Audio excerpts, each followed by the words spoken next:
Welcome, family. Welcome back to another episode of Another Avenue. It's the podcast where we practically and intentionally engage the art of yielding because God's word directs our path. Brother, we're back. We're back. It's another week.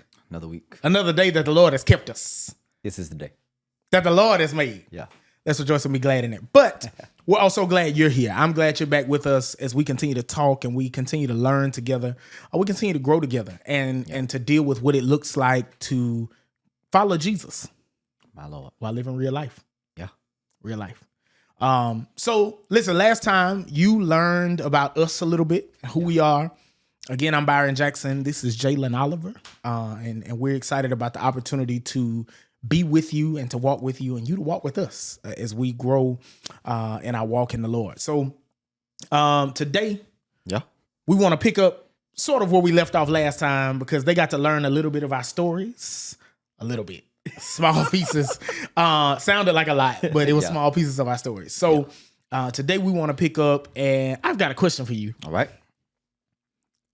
What is your favorite gospel song, or who is your favorite gospel artist?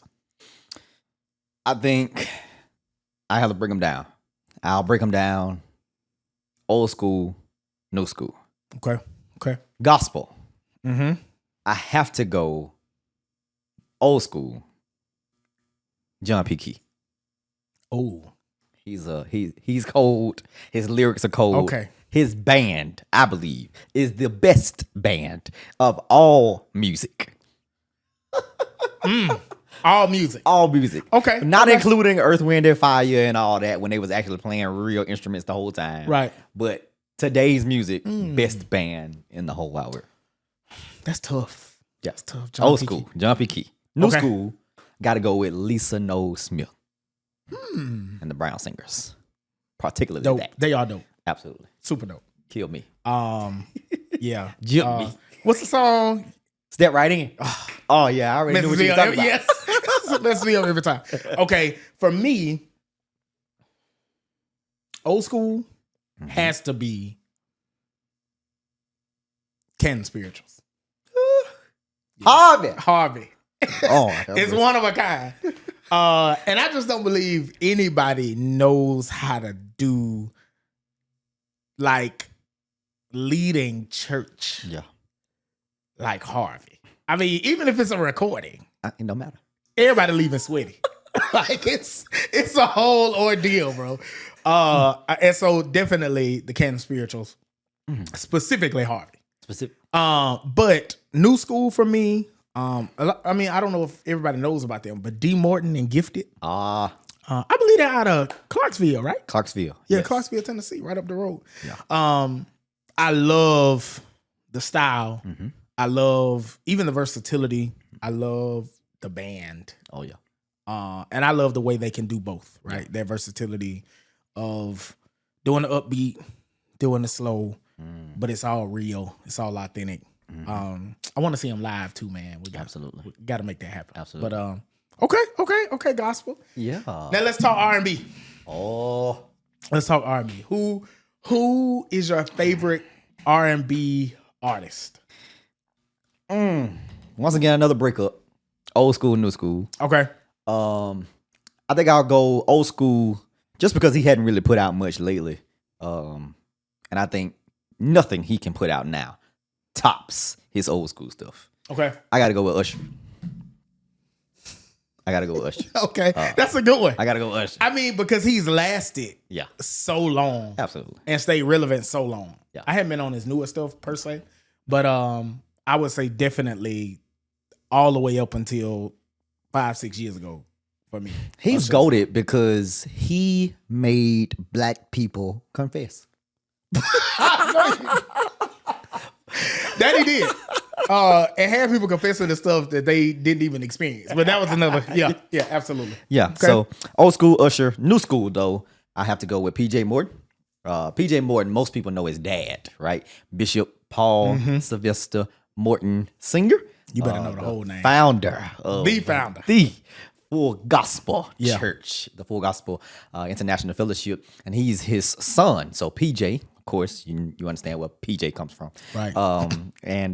Yeah, he's cold. He's nobody but himself. But you can hear the church You can. in him. But he's Did so he also relatable. write Let Go? He did. Let God? Yes, he did. Yeah, he did. Dwayne Woods only sung it Yeah. because PJ wrote it. Okay. What okay. a man. What a man. Okay. All right. R&B for me. Oh, the greatest of all time. All right. Literally since the 50s, maybe 60s. They have been the greatest of all time. Before we could vote. The Isley Brothers. Oh. Isley Brothers. Ron Isley and Ron. the Isley Brothers. Ron specifically. Specifically Ron, like Harvey. You see the style remains the same. I mean, just great and consistent over decades and decades and decades and decades, man. Wow. Just good music. Wow. Yeah. They were Usher before Usher. Right. Usher made people confess. They told people it was contagious. Yes, they did. But I would also say new school for me would have to be, and I feel like we're kind of along those same lines. New school for me would probably have to be Calvin Richardson. Oh yeah, you need to look him up if you don't know who that is. Yeah, like Calvin Richardson is tough, bro. Nobody can do it like him. Also, very, very, very consistent in what he does. But great music. And it's just good music, man. Just good music. My lord. I think an honorable mention though. Okay. Has to be Frankie Beverly and Maze. Absolutely. Yeah, Absolutely. Never necessarily been my favorite. Okay. I enjoyed them. But you're a band guy, you know. I am a band guy, but I don't know. I would say more Earth, Wind, and Fire for me. Okay. Than Frankie. Okay. Yeah. So, it is what it is. Yeah. But we can not agree and still walk together. Oh, I love Earth, Wind, and Fire. Yeah.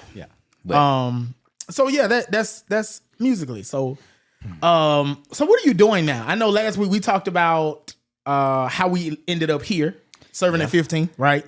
Growing up in Alabama, pastoring, senior pastor. You pastored for 4 years. My Lord. All that kind of stuff before you got here. But what's your life look like now? So outside of church 15th, what else are you doing? School. All right. School, finishing my undergraduate degree at the.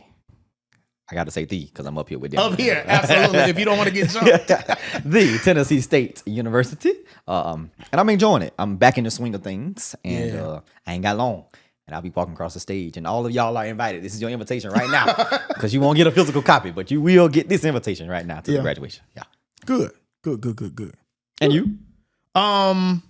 So I'm a husband. I didn't talk about this last time. Yes. My husband. I'm married to a good husband. The most beautiful woman in the world.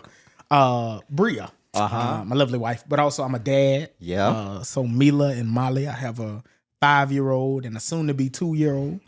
Molly is hilarious. But also, I mean, family is my everything. Yeah. As you know now. Family is everything for me. But also I'm in school. Bria and I are both in school. Abilene Christian University in Abilene, Texas, doing another master's in marriage and family therapy. So I'm on the licensure track. So the goal is to open a practice one day. But I'm also doing 2 internships at the same time. So doing internship at TPOM, Tennessee Prison Outreach Ministry, and then also a private practice here, Halstead and Associates. Trying to help people while getting my hours so I can graduate. So that's my life, man. Life is busy. Life is crazy, and we didn't even mention church and all that comes with that. But it's good, though. It's good. It's good. It's very rewarding. It is rewarding. Definitely not easy. No. Definitely not for you, because you have so many different things to juggle. I don't have as much as you have to juggle. Yeah, I mean, I guess this goes kind of back to the music conversation, right?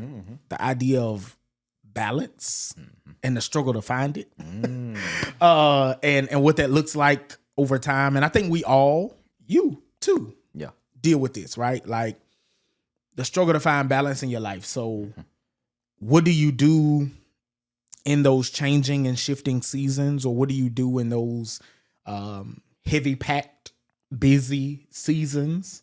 And how do you not get stuck in just being habitually busy? Yeah. Right?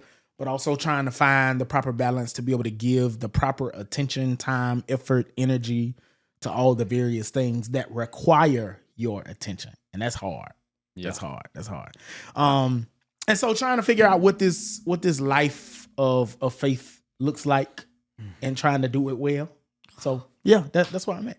You brought up this word balance. I think we need to talk about balance because people don't seem to think pastors and preachers deserve balance or have it. Have it. Have it is key. Yeah. Have it is key. Uh-huh. Yeah, I mean, some people think I reference him all the time. Okay. So Reverend Dr. PQ English, serving a Greater Thankful in Anderson, Alabama, man. He told me this story one time about how this is back in the day. He was at the grocery store one day during the week, and he saw a member and her little boy. And so he spoke to the member, they had a quick conversation, but the little boy took the time to walk up and look in his buggy. He said, what do you see? You see something, whatever. And the little boy looked up at him and said, Pastor English, you eat groceries too? Wow. He didn't believe that the man he saw in the pulpit was a human being. Yeah. And so I think that's how we live generally. Yeah. There's a lot of people who don't believe we struggle until something tragic happens, right? The loss of a loved one or, natural disaster or something like that. Yeah. But a lot of people just don't really think about the fact that we're human beings and we live real life just like everybody else does. So we suffer hurts, we deal with pain, we go through hardships. All of that happens. I mean, if Jesus dealt with it, right? If the Lord endured hurt and all of those things in his human life, right? Certainly we will too. You can bet your bottom dollar, they say in the country. Right? Because in this life, you will promise. Trials and tribulations. I mean, it's a fact, right? And so, but to stick to your point though, about us finding balance or having balance or even needing balance, I think we have to wrestle. Because I don't think everything that church, I'm gonna jump out here today. Let's go. Everything that church has labeled is always wrong. And everything that church allows isn't always good or right. And so we have to find the proper biblically faithful balance. So what is something or some things, since we jumping, okay, that you like to do for fun that people wouldn't believe you would like to do for fun? So I enjoy music. All kinds of music. Right.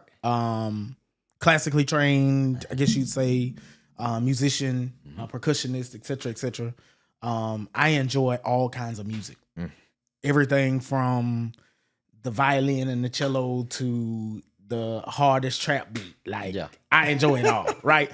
But I was also wired that way. Like, I was trained to study music, to understand music, etc., etc. And so I actually enjoy live music.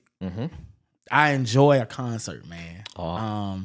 And it's really not even about the artist all the time. I know we were talking about that a minute ago. It's really not even about who is performing or necessarily the words of the song, right? But I love music. And so I've been places to where my members have been. I'm not talking about Tennessee. I'm talking about Alabama. Right. I know I've been places to where some of my members have been, and they look appalled. Like, I can be here, but you can't be here. And that's just it's laughable to me, actually. But absolutely. But I don't think anybody's necessarily doing anything wrong by living.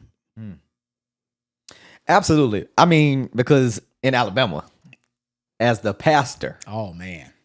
if you go to a repast, like we all just left church, and we had a repast that's not at the church, or the after party that's after the repast. Because there is an after There party is after party. after the repast, right? Because somebody was in charge of going to get the liquor. Yes. And then they got to hide it when you get there Yes, and let it water down. absolutely. Everybody puts their cups up. Everybody, whatever. First off, I'm not God, but man, I've done quite a few weddings. Yeah.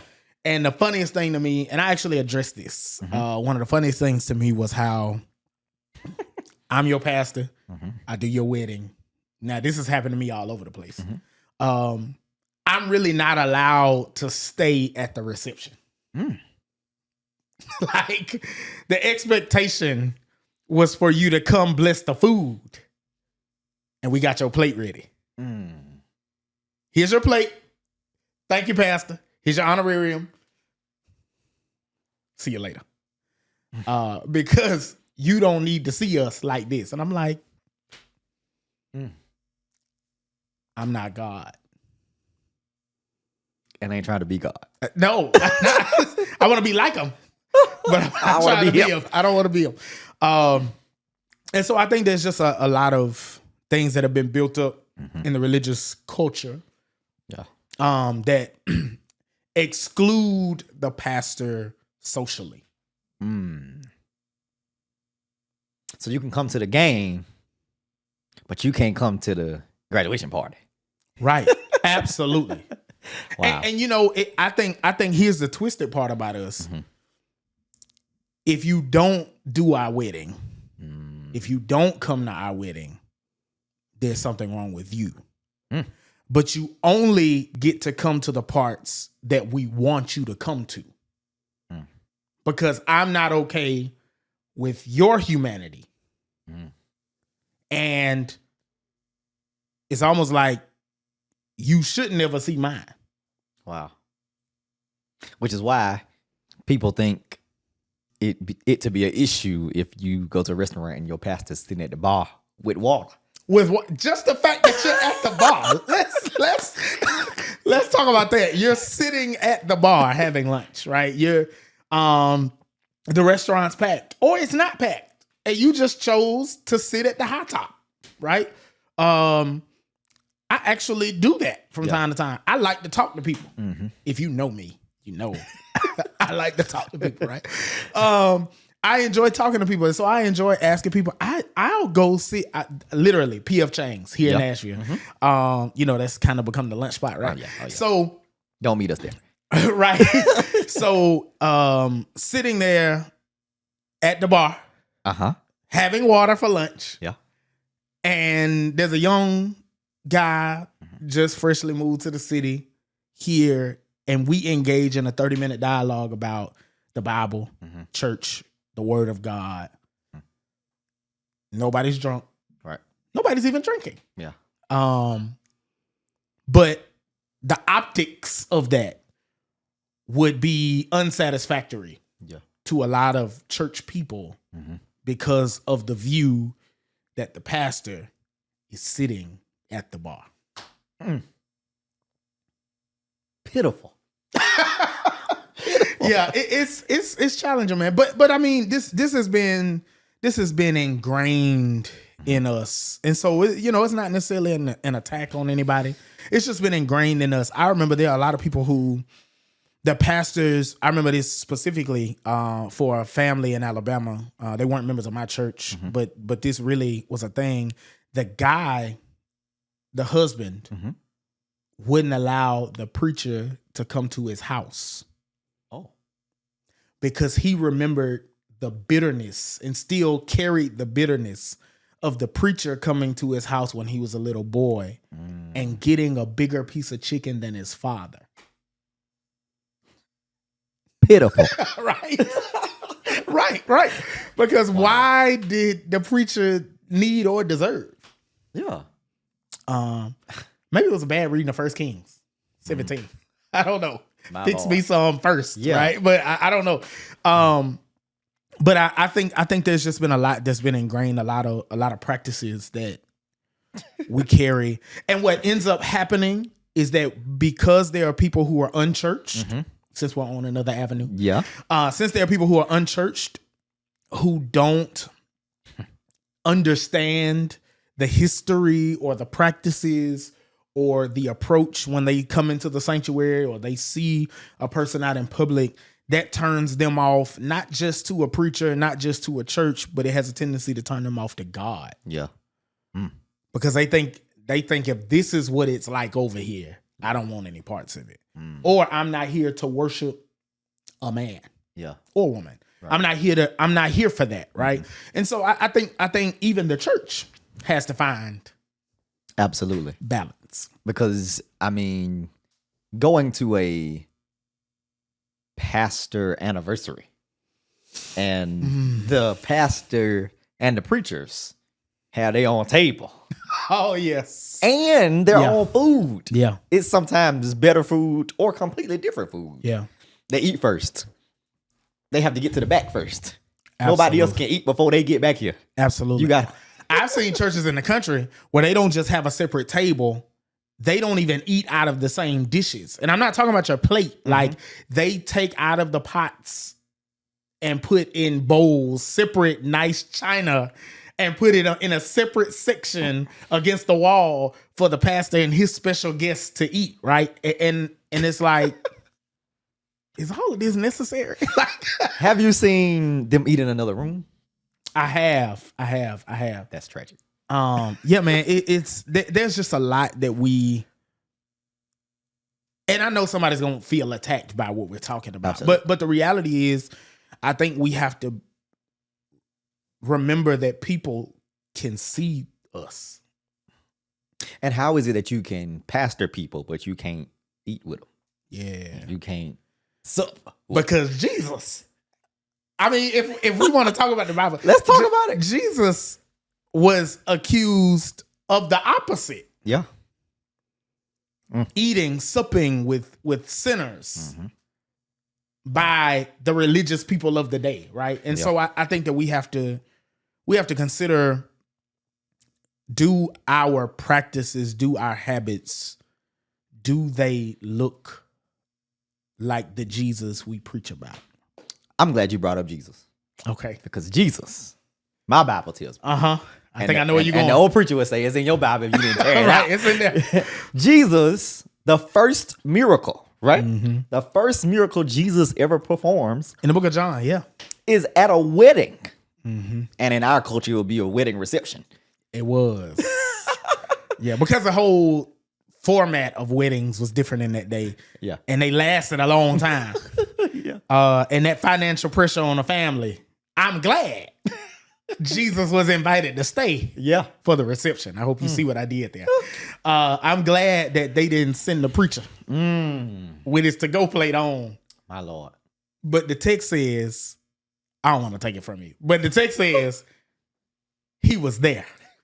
That's the... Because I think we want the preacher's prayers, but you can't stay. I want to take it a step further with Jesus. We want his protection, not his presence. How do we handle that?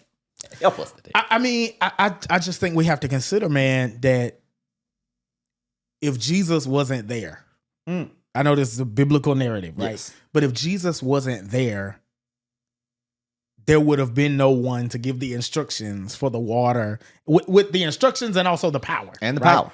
To turn water into wine. And so I think we shout about water becoming wine. Yeah. But we fail to recognize the presence and also the humanity of Jesus to be present.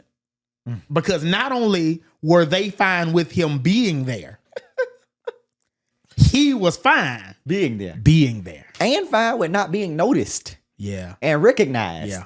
Because before he even did the miracle, he didn't even want to do. Yeah. He didn't. Wow. Woman. He almost got slapped. Right, he did. Woman. My mama would have slapped. Right. What does this have to do with me? Right. So, I mean, I think just realizing that we are people. Yeah. It doesn't give a pass. You have to say this. You part. have to say it. It doesn't give a pass for any and everything to be a go. Yeah. Right. It doesn't give a pass for sin. At all. But I think also at the same time we have to be honest about the fact that a lot of our people don't think we're human beings. And I found that when you are comfortable enough, or I dare even say in this culture, courageous enough, to let people know that you're human, they are appalled, turned off by it. Yeah. And if you're not living like a monk, if they see you in traffic and you're playing R&B, right? I mean, there's a problem, right? I mean, it's interesting. Because I think that there's work for both clergy and laity to be done. Absolutely. We've got to understand balance. Absolutely. Which means, he brought up balance again. It's okay for your pastor to rest. Oh, it's okay. I see what you did there. For your pastor to go on vacation. Yeah. And I believe Christians have to be mature enough to still come to church because your pastor gotta have balance. Oh, you jumping today. I'm jumping today. You said we was jumping. Yes. You got to be mature enough to come hear the preacher that you really didn't plan to hear. Because your pastor has to have balance. This man has a family. I don't have that yet, but he has a family. They don't want to be at 15th. Mila and Molly don't want to be at 15th. Everything. Right. Out the year, right? So that kind of balance. Because nobody else's family is here every Sunday. Right? We could stop right there. We could close it, take up the offer, fast the trace. Nobody else's, and this isn't a battle we're fighting. I think this will be helpful though for some pastor, some church member, somewhere else who may have, because there are people who don't believe that their pastor should ever take a week off. There are pastors that believe that's good that they should never take a week off. Yeah. Balance includes rest. Balance includes unplugging. Yeah. Balance includes time away. And I'm not the one to advocate for selfishness in that regard, right? But I do believe that if you don't ever slow down, pause, reflect, I think that creates imbalances in other areas of your life. It creates imbalance in other areas of your life because you're not yourself when you're hungry. Yeah. Right? Sometimes rest is your Snicker bar, right? You're not yourself when you're tired. Yeah. You're not, your sermons are not the same when your spouse is unhappy. Your kids can't focus at school. And you out here doing photo shoots for the pastor's anniversary.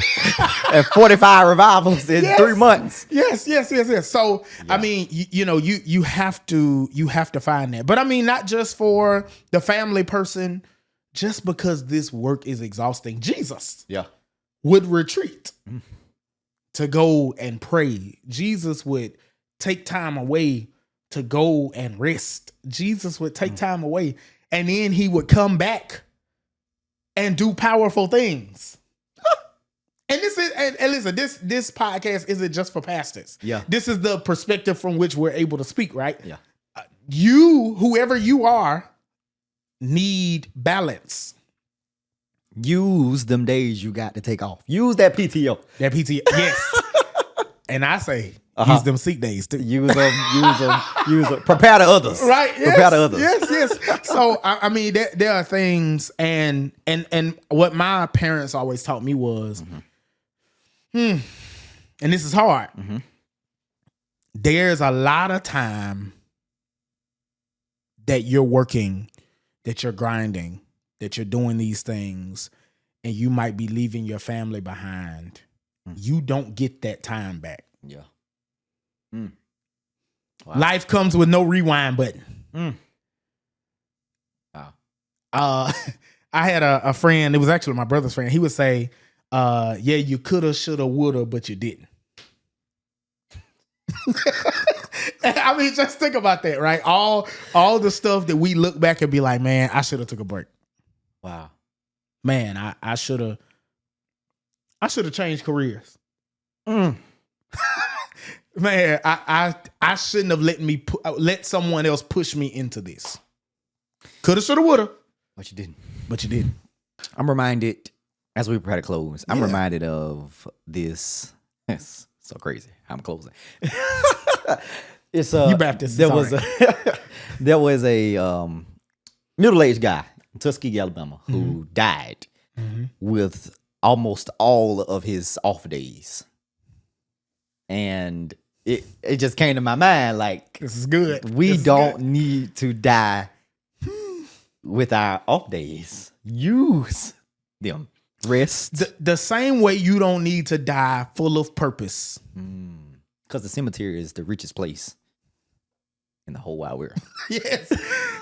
That's the same way you don't need to die full of opportunities you didn't take, including those to rest. Jump. Yeah. Do it. Last thing for me, and I'm done.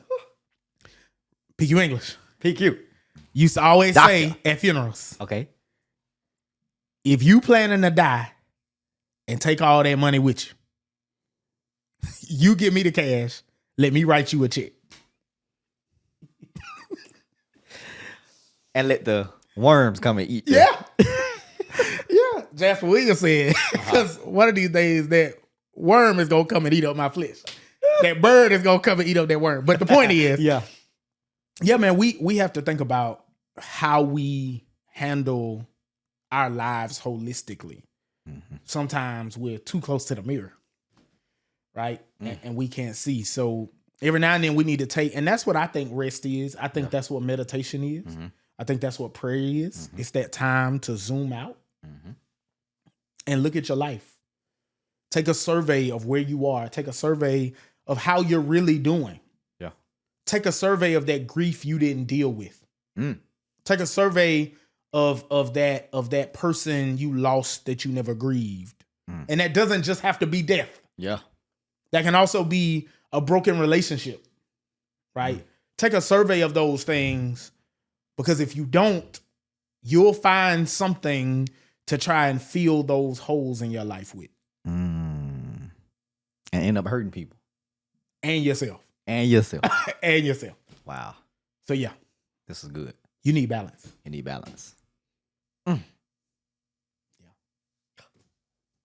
Well, listen, thank you for joining us. We're excited that you decided to tune in and join us tonight. But here's what we need you to do. You might be watching this on the 15th Avenue page. Maybe you are, maybe you're not. But we need you to go on YouTube and follow the Another Avenue podcast page. Hit that subscribe button below this video if you're on that page. You also need to follow 15th Avenue Baptist Church's page too. And stay in touch with what we're doing and how the Lord is working through the people of the 15th Avenue Baptist Church. We're grateful for you tuning in with us, and we look forward to seeing you next Tuesday night at the same time. Be blessed, and we'll see you next week on the Ave. Welcome to another episode of Another Avenue podcast. It's the podcast where we intentionally and practically engage the art of yielding, because God's word directs our paths. Yeah. It's another episode. Another episode. I'm glad to be back. Glad to be back. Glad to have you back. Yes. Thank you for allowing us in your homes, on your phones, Wherever you are. wherever you are. Wherever you are.